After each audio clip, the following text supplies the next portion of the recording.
Greetings, everyone, and good afternoon. It is 5 o'clock. It's Tanya Love Show, and we took a little break last week. And I want to thank you all for being patient during that. And hopefully, you guys, if you were watching the Super Bowl, you had a good time. And if you weren't, I hope you had a good time still. So we just decided to take that day off and give everyone a little space. And while I was on that little break, I just have been really observing a lot of shifts going on the planet, and a lot of people really being challenged with shadow energies that they need to face. People being challenged, a lot of sensitive souls, empathic beings, really feeling these. It's kind of like I feel it like an invisible asteroid storm, and this energy is just kind of pounding a lot of humans. And really, it's not to punish them. It's really coming in to help us see the shadow sides that we need to address. It's helping us to look into the ego side of ourselves so that we can clear it and we can rise out of there and we can come out of the shadow and really fully embody the light. And I've been having a lot of prophetic dreams that are not really amazing and beautiful. And they've been, kind of concerning, but at the same time, I've been feeling like just sharing the messages with everyone that if you're getting these feelings that something's off, like a disturbance in the force, it's really important that you go into anchoring your energy into the earth, like really anchoring the love and light in doing that, pulling in that new grid work into the planet. So if you're not sure what I'm talking about, just stay focused on love and light. And if you know exactly what I'm talking about, you need to really focus and get into that alignment with me, because there's a lot of us light workers that are really here to do this work, to kind of grid in all this new consciousness and anchor it in. So today we got Valentine's Day coming up, and I feel every day is a great day for love. But what came to me for the topic today is to discuss what is love. And what does love really mean? What is love? A lot of us have this concept of love, being a girl and growing up in this culture and watching romance movies. It's like, oh, love is, when you go through all this pain and suffering and some Prince Charming comes in and sweeps you away and then you're saved and it's all good. Romantic version of that in a romantic movie. And for the guys out there and maybe some girls that love the action movies that, it's about love is getting that power and getting all those women that you want and you get the money. It's like the Godfather. You're in charge. You're in power. Everyone honors you. They're kind of afraid of you. There's all these different concepts of what love is. And many of us, I feel like if we were raised with a misaligned understanding of love, it would make sense that we struggle to really embody love in our now. So if we expect a shift on the planet of coming into alignment of love, of living authentically, of being in a vibration of love and light, and we don't really understand what love is, do you see where we struggle? And that's where a lot of humans, I feel, are stuck right now, is they want love, they want their twin flame, their soulmate relationship, they want to live out the mission of their soul's highest calling. They want to honor what they came to this planet to do. And maybe some of you aren't even aware of that. Maybe you're just struggling and you're like, oh, I just feel pissed off. I feel stressed. I feel numb. I feel angry. I feel insecure. Just be honest about what you're feeling. But if you are in those places and you're really struggling and you're really trying to find love and you're looking in all the wrong places, I feel like the first step is to see that and to honor that and to really have the awareness that I have been chasing love externally. I have been trying to get all these women's attention on me, or I've been trying to get all these guys to like me or want me or think I'm pretty. I've been wanting, the teachers at school to give me the respect I deserve. I need that love. I want them to honor me. It could be children from a child's perspective. I really want my teachers to respect me for who I am as an individual. I really want my parents to listen to me, to love me for who I really am, not who I feel like they want me to be. So many humans on the planet are going through this right now. And it's this, the bigger perspective I'm getting and the biggest understanding I know that's happening globally is that we are, as a society, as humanity, we are rising in a higher awareness, a higher consciousness. So as we're coming into this place where we desire alignment, we desire higher consciousness, it's going to challenge everything that we grew and drew to us in the misaligned ways. So if we were in a relationship before where we tolerated abuse, we didn't really stand our ground and honor healthy boundaries, we didn't really learn how to say no, we just felt obligated, we felt guilt, we felt we were supposed to be stuff, we're supposed to be good little quiet girls, we're supposed to be polite. So a lot of us, if we've been trained in this way, which we have, society has very much been this almost like boot camp training for souls of domestication and of making you basically conform and helping you to submit to a certain program or a certain structure. So if as a child you were told, just that man wants to hug you, go be polite. Just go be a polite little girl and hug that man. Like, be nice. What we're doing as parents is we're enabling a problem right then. We are teaching a soul, a child that's saying, clinging to mom's leg, I don't want to go over there. And that child sensing something, sensing some kind of energy, they don't want it, they're not feeling into it. And then we say, go be a polite girl and go and ignore everything you feel. And I want you to go do this to make me happy so that I'm proud of you, so that I feel satisfied and I feel like I'm in control of things. And then you don't embarrass me. And so as we do this to children, we start to desensitize them to their awareness. They have awareness, very keen awareness of energy and of what feels good or not. And if we teach them to ignore that, we teach them to go counter to that, we actually encourage and enable them onto a path of abuse and of a path of enslavement and control. And why would parents do that? So when you really look and explore that question, why would we as parents want to do that to our children? Well, I don't think consciously any of you are wanting to do that.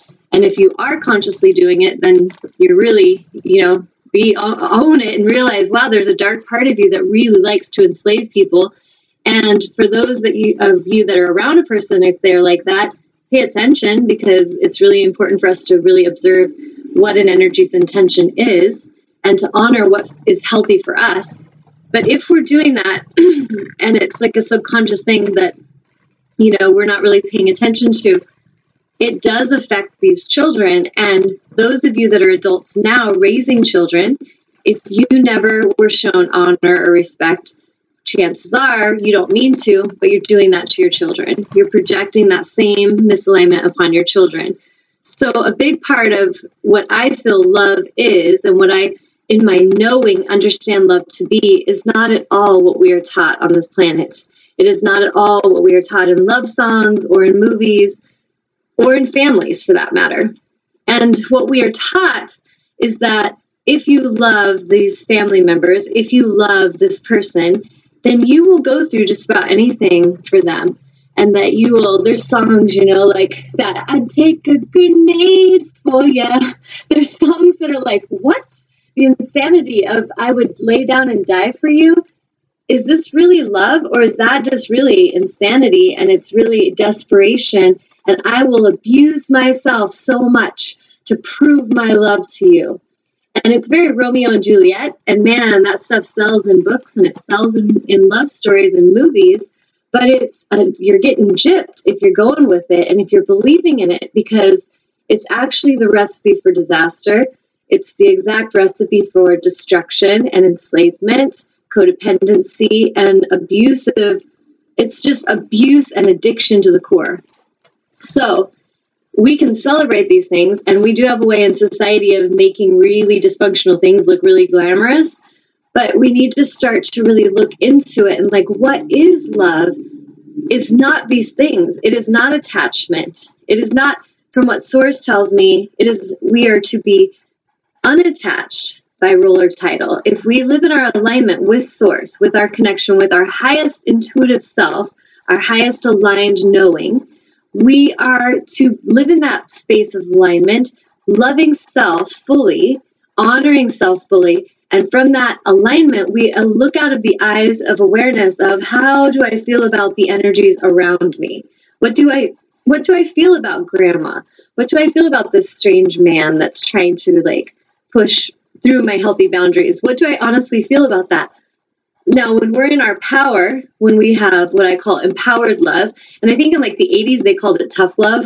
And I think tough love almost seems like it was like we were kind of coming to this understanding of actual love, but the tough love almost still feels to me controlling and a little bit abusive.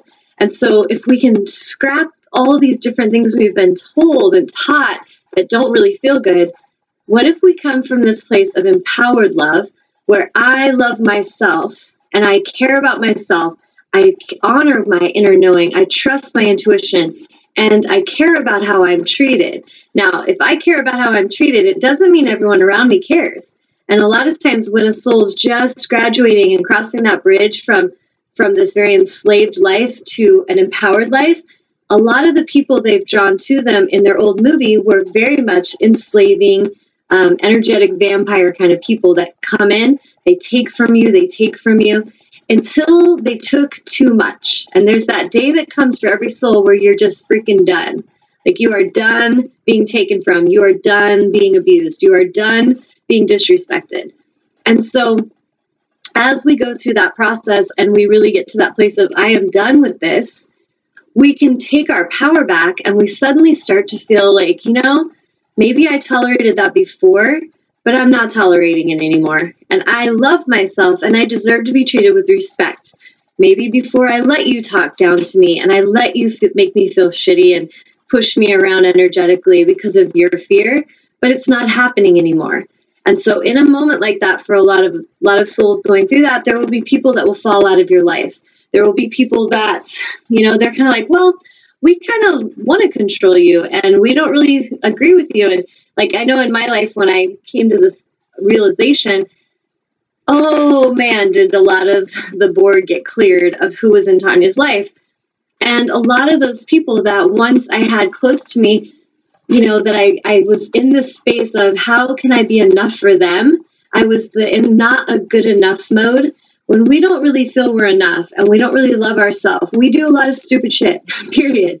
And we will give our energy, we will give our time, we will give our power, we will give away our money, we will give away everything because we feel we're not good enough and we're trying to get the approval of the other, whoever that is. And so when we understand that and we can have that awareness, we can no longer enter any kind of agreements with another soul coming from that I'm not good enough place. If we're in a place of I am good enough, I love myself, I approve of myself, I deeply accept myself, now we will be looking out of eyes of what do I feel about these energies? When this one comes in, does it serve my soul to spend time with this one? Does it feel good to spend time with this one? Do I want to invite this one into my sacred space? Do I want to actually, when it gets to romance love, you really want to pay attention to this, because when we start to invite another soul into our sacred space, they're going to share the most sacred space with you. They're going to be in the bubble of your auric field with you. When you sleep in bed with another person, you are in that other person's energetic field.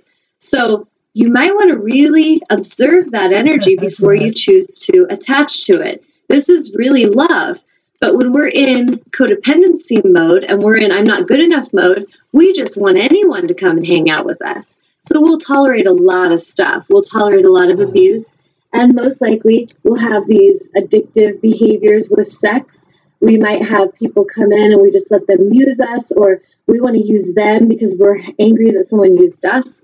And so it can become quite abusive and addictive. And the more a soul chooses that, the more they feel enslaved, the more they feel like they've given up their power, the more they feel, I'm not good enough. It's like that path will just continue to stimulate the ego that is so hungry for pain. The ego part of us wants suffering. It's hungry little monster. And like in our Sacred Soul Sister circle, we are talking about we must come to this place where we can laugh at the ego and where we can really see what it is this like little energy that's just hungry and it just wants to feed. It wants to stimulate fear and grief.